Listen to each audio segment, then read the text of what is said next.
Olá, seja muito bem-vindo ao nosso Momento Consulte. Ao meu lado, Marcos Alcídio, nosso diretor de consultoria, e eu, Gilberto Meira, consultor jurídico tributário da Consulte.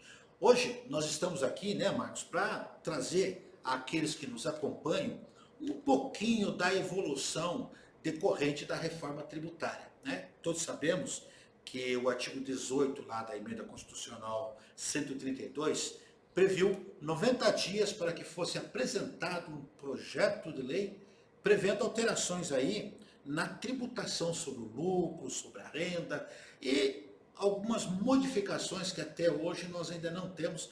E me parece que esse é o grande objetivo neste momento do governo de apresentar reformulações da tributação. O que nós podemos esperar? O que nós temos a dizer sobre isso àqueles que nos assistem? Então, Gilberto, hoje nós vamos falar especificamente da questão que tem sido muito comentada nos meios, principalmente políticos, da tributação do lucro e da tributação da distribuição do lucro, dos dividendos. Muitas vezes a gente verifica as pessoas falando que aqui no Brasil se tributa só o lucro e que em outros países a situação é diferente e que, por exemplo, aqui os salários são tributados e a distribuição do lucro não. Então a gente vai conversar um pouco sobre isso para a gente ver até que ponto isso pode ser considerado assim de uma maneira individual. Para a gente começar, Gilberto, eu acho importante a gente trazer aqui o início dessa situação que hoje nós temos no Brasil, que é essa em que se tributa só o lucro e não a distribuição, e não os dividendos. Isso começou pela Lei 9.249, que é lá de 95, Gilberto. E na exposição de motivos, a gente vai ler aqui para a gente entender o que aconteceu.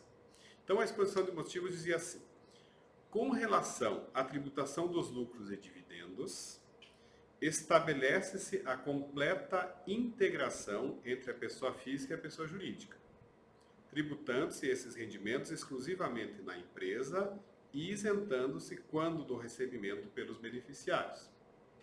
Além de simplificar os controles e inibir a evasão, esse procedimento estimula, em razão da equiparação de tratamento e das alíquotas aplicáveis, o investimento nas atividades produtivas.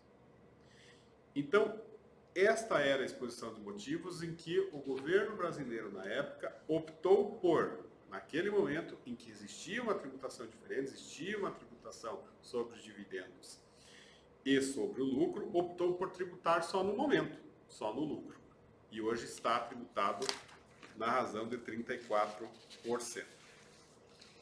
Então, Gilberto, acho importante você comentar a importância de que isso tenha que ser analisado em conjunto.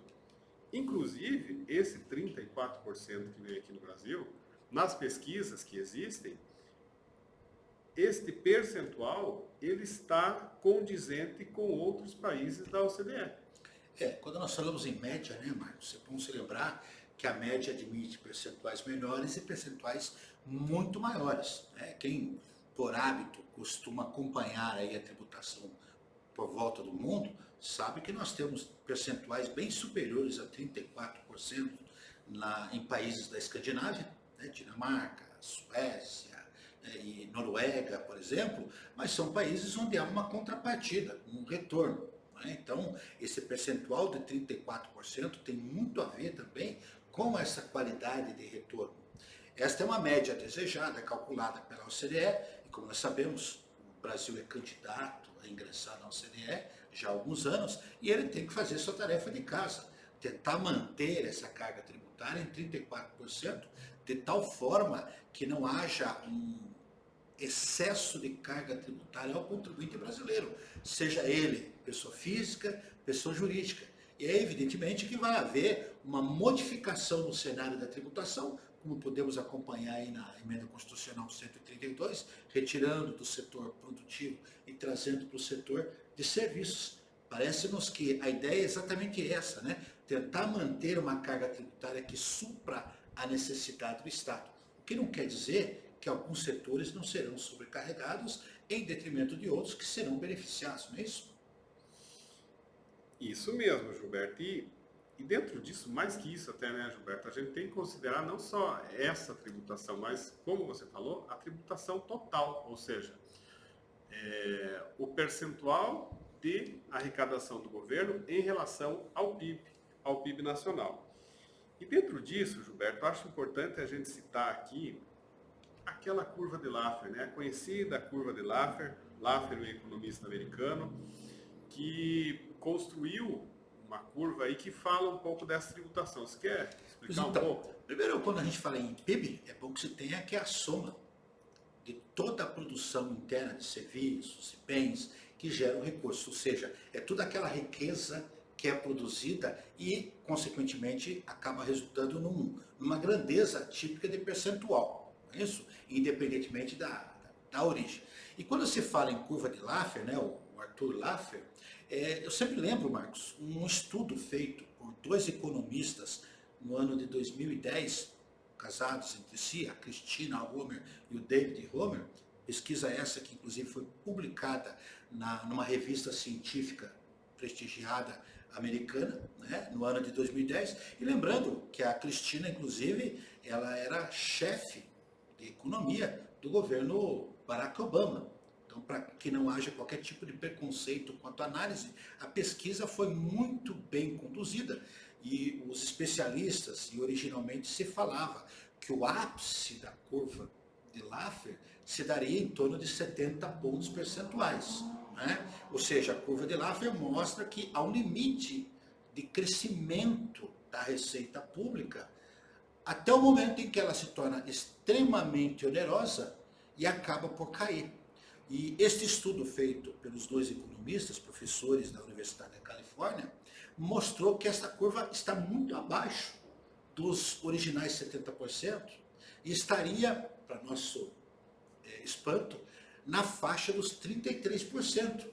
É evidentemente que esse estudo sempre é uma média e leva em consideração uma série de fatores, como nós comentamos, países aí da Escandinávia têm percentuais bem superiores a esses 34%, que é a média da OCDE, mas tem contrapartida. Lá o cidadão norueguês, dinamarquês, não tem que pagar transporte público, não tem que pagar segurança, não tem que pagar saúde, escola, por quê? O Estado lhe dá. E é essa a grande preocupação. Então, mesmo que se fale em percentuais acima disso, a grande preocupação viria, efetivamente, com relação ao retorno que nós temos, que infelizmente temos que reconhecer no Brasil, é pífio. O retorno é muito pífio, é muito pequeno. Todavia, esta curva de Laffer, ela nos demonstra que na prática existe um limite de exaustão, que segundo esses dois professores, estaria na casa dos 33%. O que mostra a grande preocupação que nós temos que ter numa reforma desta magnitude, quando formos tributar lucros, dividendos, a própria renda, que é um conceito complexo. Se nós formos olhar, temos um conceito no Código Tributário Nacional, um conceito na Constituição, um conceito diferente na legislação do imposto de renda, que teríamos que pacificar, porque há quem defenda que salário não seria necessariamente renda, mas subsistência, né? De qualquer forma, Marcos, para não me alargar na discussão, a curva de Laffer basicamente mostra que existe um limite de tributação. E nós, do bem ou para o mal, estamos convivendo dentro deste contexto com um limite, né, dessa corcova, como diriam aí as professoras Cristina, o professor Cristina e o professor David Homer. Sim, como você bem explicou, né, Gilberto, essa parábola aí da curva de Laffer, porque para um entendimento rápido, assim, é fácil de você imaginar. Essa curva de Laffer, ela parte do princípio Laffer, né, partia desse princípio de que se eu diminuo a carga tributária, eu vou aumentar a arrecadação na medida em que eu estou estimulando a economia. E os extremos, eles mostram isso, porque se eu tiver uma alíquota de 0, ou se eu tiver uma alíquota de 100%, sobre o ponto de vista do governo, ele vai receber a mesma coisa. Se ele tributar em 0%, não vai receber nada porque é 0%. Se ele tributar em 100%, também não vai receber nada, porque ninguém vai ter interesse em produzir, já que vai ser tributado em 100%. Aí nós vamos ficar, mas eu tributo 1, 2, 3, 4, é lógico que na medida em que eu vou subindo no uma carga tributária baixa, eu vou aumentando a arrecadação, mas vai chegar um momento, como você bem comentou, que isso começa a trazer problemas, porque a carga tributária fica tão alta que ela começa a trazer desincentivo para a produção. E como você comentou, Gilberto, também nessa questão da tributação sobre o PIB, agora não falando só de tributação sobre o lucro e dividendos, falando de uma tributação total, o Brasil, com os seus 34%, existem pesquisas que essa tributação é um pouco maior. O IBPT, por exemplo, fala em 40%. Mas digamos que seja 34%, ele está na média, esses 34% da OCDE. Então, se analisarmos sobre esse prisma, o montante que já é arrecadado pelo Brasil já chegou no seu limite. E como você comentou também, Gilberto, importante a gente falar, essa questão da percepção em relação à qualidade daquilo que a população verifica de retorno em relação ao que paga. E aí, como você comentou, realmente as pesquisas que são feitas, o Brasil não tem uma boa percepção. E na realidade nos rememora aqui já em grau de finalização do nosso bate-papo, o conceito da tal da mediania aristotélica, ou seja, o meio termo ainda é o melhor caminho. Então, quando se chega a uma média, talvez se tenha realmente a concepção de que exagerar no processo de arrecadação traga realmente reflexos negativos. Por conseguinte, o outro lado também vai trazer a falta de sustentação do Estado, porque não é o fato de estarmos aqui do lado do contribuinte que nos coloca às cegas de tal ponto em que nós não imaginemos que há, sim, necessidade de arrecadação para que se haja aí a manutenção adequada dos serviços públicos, não é isso? Pois então, corretíssimo. Nosso papo hoje eu acho que era isso, né, Marcos? Isso aí. Ficamos para uma próxima oportunidade, aguardando sempre aquelas sugestões que vocês possam nos mandar. Lembrando que nós temos um e-mail, o momentoconsult@consult.com.br, onde nós podemos, Marcos, eu e os demais que nos acompanham, respondermos aí as indagações, trazemos sugestões e trazemos também novos temas aqui para o nosso encontro. Também gostaria de lembrar que nós temos aqui embaixo do vídeo um likezinho, que é importante que você nos dê para que o vídeo ganhe uma envergadura maior na visibilização, né? E também, outro canto aqui, a inscrição que você pode fazer, batendo no sininho, de tal forma que toda vez que tiver um novo vídeo, você seja notificado. Não é isso, Marcos? Isso mesmo, Gilberto. Por isso, nós aguardamos você para o nosso próximo encontro. Até mais! Obrigado.